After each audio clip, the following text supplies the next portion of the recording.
बिहार विधानसभा के 4 सीटों पर उपचुनाव की घोषणा हो गई है। 2025 के विधानसभा चुनाव से पहले इसे सेमीफाइनल के रूप में देखा जा रहा है। देखिए पूरी खबर। बिहार में भी चुनावी बिगुल बज गया है। विधानसभा की 4 सीटों पर उपचुनाव की तारीखों का ऐलान हो गया है। सबसे पहले जान लेते हैं किन 4 सीटों पर कब चुनाव होंगे। बिहार विधानसभा की 4 सीटों पर उपचुनाव। रामगढ़, तरारी, इमामगंज, बेलागंज सीट पर उपचुनाव। 13 नवंबर को वोटिंग, 23 नवंबर को नतीजे, 18 अक्टूबर को जारी होगी अधिसूचना, 25 अक्टूबर को नामांकन की आखिरी तारीख। बेलागंज और इमामगंज गया जिले की सीटें हैं, जिस पर आरजेडी से सुरेंद्र यादव और हिंदुस्तानी आवाम मोर्चा से जीतन राम मांझी विधायक थे, जबकि रामगढ़ कैमूर में आता है, जिस पर आरजेडी से सुधाकर सिंह विधायक थे। वहीं तरारी सीट भोजपुर जिले में आती है, जिस पर माले से सुदामा प्रसाद विधायक थे। ये चारों सीटें लोकसभा चुनाव के बाद खाली हुई थी, क्योंकि चारों ही नेता अब लोकसभा के सदस्य हैं। वैसे तो ये उपचुनाव है, लेकिन इसे विधानसभा चुनाव का सेमीफाइनल माना जा रहा है।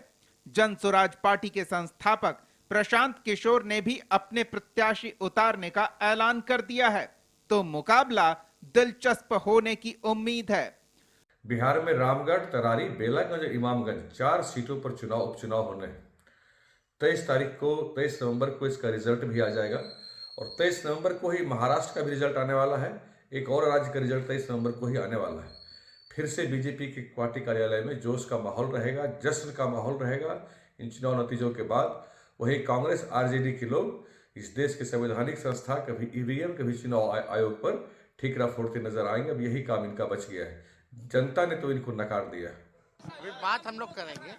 हम लोग ऑलरेडी सरकार में झारखंड में हैं और हम लोग इंडिया अलायंस के पार्टनर हैं और हम लोग मिलकर के चाहते हैं चुनाव लड़ें और पुनः बीजेपी को झारखंड में परास्त करें। ये हम लोगों का लक्ष्य है। बीजेपी को हराने के लिए हम लोग चाहे पूरी तैयारी हो, वो हम लोग जो है हर चुनाव में हम लोगों की रहती है, लेकिन अभी कौन कितने सीटों पे लड़ेगा, हमको लगता है कि थोड़े दिन में ये क्लियर हो जाएगा। दोनों गठबंधन में किस सीट पर कौन सी पार्टी का प्रत्याशी उतरेगा, यह तय नहीं हुआ है।